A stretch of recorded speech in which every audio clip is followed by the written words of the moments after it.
শিমুল আর পরাগের বাড়ি থেকে চলে যাওয়া আটকে দিয়ে প্রতীক্ষাকে উচিত শিক্ষা দিল মধুবালা। হ্যাঁ বন্ধুরা, এমনটাই দেখা যাবে। তাই সম্পূর্ণ জানতে ভিডিওটিতে লাইক দিয়ে চ্যানেলটি সাবস্ক্রাইব করে দেখতে থাকো। গল্পের শুরুতে দেখা যাবে প্রতীক্ষা মধুবালাকে বলছে, মা তুমি আমার কথা না শুনলে একদিন তোমাকে রাস্তায় গিয়ে দাঁড়াতে হবে। দেখো তুমি রাস্তায় গিয়ে দাঁড়াবে বাড়ি বন্ধক রাখলে। তখনই মধুবালা রেগে যায় আর বলে, রাস্তায় গিয়ে যদি দাঁড়াতে হয় তাহলে রাস্তায় গিয়েই দাঁড়াবো। তারপরও আমার বাড়ি থাকতে আমি আমার মেয়ের জামাই কিছুতেই এত কষ্ট দেখতে পারবো না। আমার মেয়ের জামাই চিকিৎসা না হয়ে মারা যাবে, সেটা আমি কিছুতেই সহ্য করতে পারবো না। আমার মেয়ের এত কষ্ট আমি কিছুতেই দেখতে পারবো না। তখন এই কথা শুনে প্রতীক্ষা অবাক হয়ে যায়।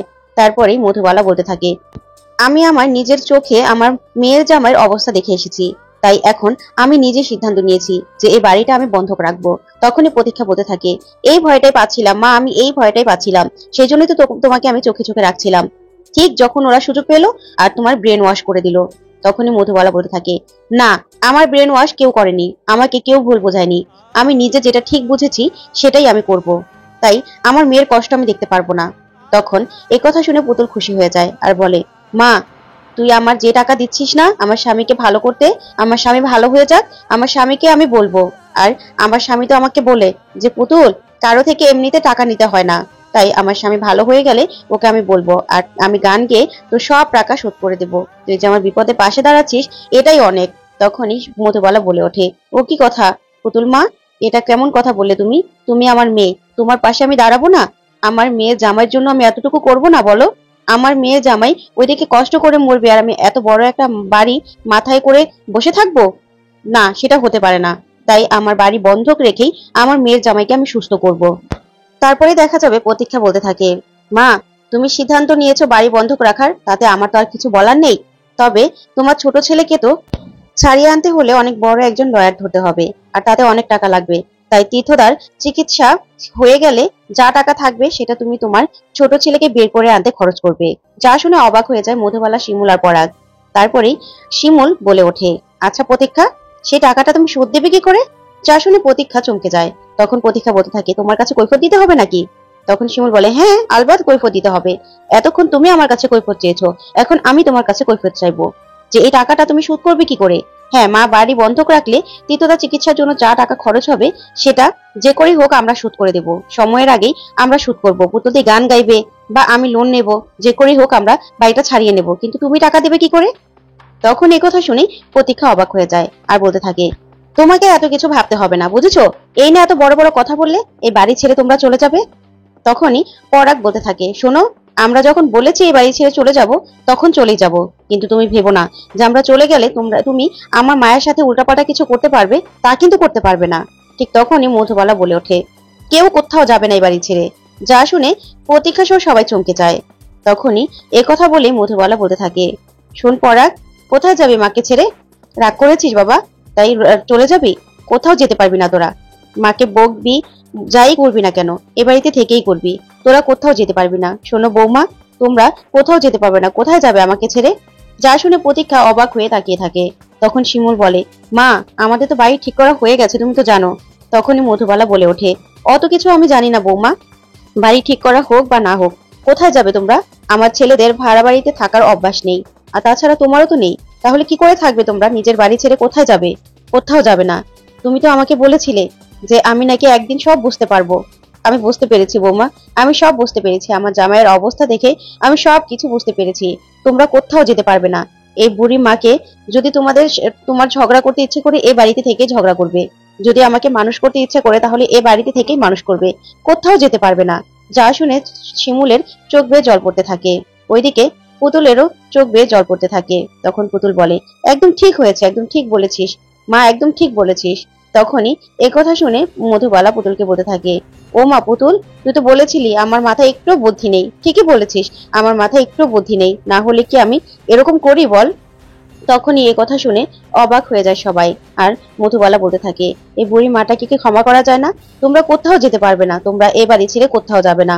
তখনই কথা শুনে অবাক হয়ে যায় প্রতীক্ষা, আর চোখ বেয়ে জল পড়তে থাকে প্রতীক্ষারও। তখন প্রতীক্ষা বলতে থাকে মধুবালাকে, তাহলে মা তোমার ছোট ছেলের জন্য তুমি কিছু করবে না? ওকে ছাড়িয়ে আনবে না?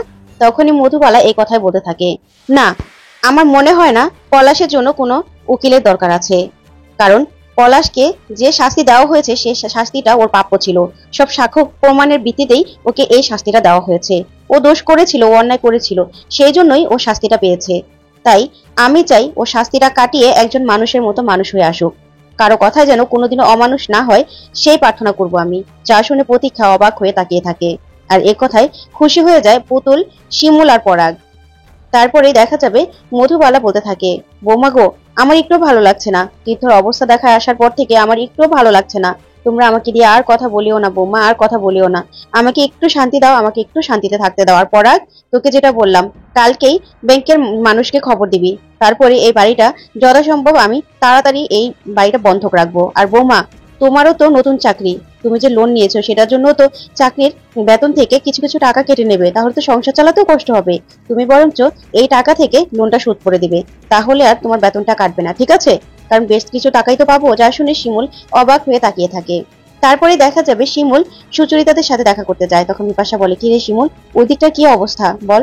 তখন শিমুল বলে, আর কি অবস্থা বলো, জানো তো পুতুল দি গান গেয়ে না 1 লাখ টাকার মতো উপার্জন করেছে। যা শুনে সবাই খুশি হয়ে যায়। তারপরে শিমুল বলতে থাকে, আমার শাশুড়ি মায়ের মনটাও মনে হয় গলেছে, বুঝেছো? বাড়িটা না বন্ধক রাখার কথা বলছে তীর্থদার চিকিৎসার জন্য। তখন কথা শুনে সবাই খুশি হয়। তখন সুচরিতা বলে, শিমুল, একটা কথা বলার ছিল। তারপরে শিষ্যা বলতে থাকে, সুচরিতা দি বলো না। তখন সুচরিতা একটা খাম এনে শিমুলের হাতে দেয় আর বলে, ধর, সঞ্জয় এটা পুতুলের কথা শুনে দিয়েছে তীর্থ চিকিৎসার জন্য। সঞ্জয় যখন সব কথা শুনেছে না, তখন সঞ্জয় বলল, তোমারই তো বন্ধু, আর পুতুল তো তোমারও বোন, আমারও বোনের মতো।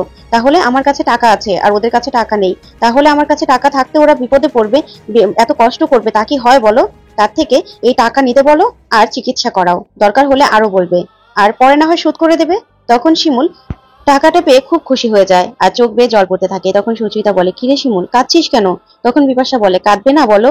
বিপদে যারা এগিয়ে আসে, যারা পাশে থাকে, তারাই তো পরম বন্ধু। এই বিপদে কারো পাশে থাকাটাই তো অনেক কিছু।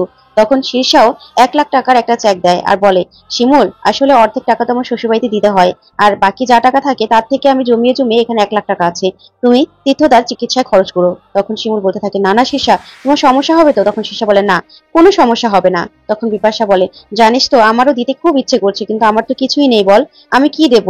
তখন শিমুল বলতে থাকে, না না বিপাশা দি, এরকম বলো না। তা তুমি কেমন আছো সেটা বলো। তখন বিপাশা বলে, ওই চলে যাচ্ছে, একটা চাকরি পেয়েছি কলকাতা এখানে, কলকাতা এখানে, ভালোই আছি জানিস তো। সেই তো বাপের বাড়িতে থাকতে হচ্ছে, তবে টাকা দিয়ে থাকছি বলে কোনো কষ্ট নেই, কেউ কিছু বলতেও পারছে না। তবে কবে যে অন্য কোথাও সেটেল হবো জানিও না। তখনই শিমুল বলতে থাকে, ওই দিকটার কি খবর গো?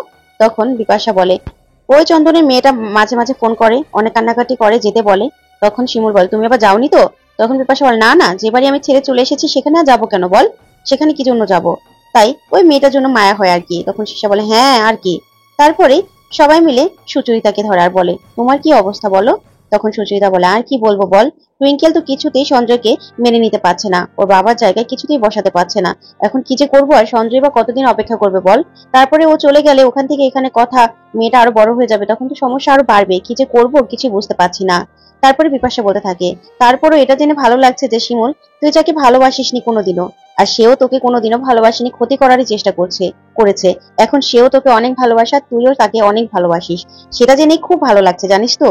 আর আমি যাকে এতদিন ভালোবেসেছিলাম, বিশ্বাস করেছিলাম, সে যে একজন বিশ্বাসঘাতক, আমাকে ধোঁকা দিয়েছে, সেটা আমি ভাবতেই পারিনি বল।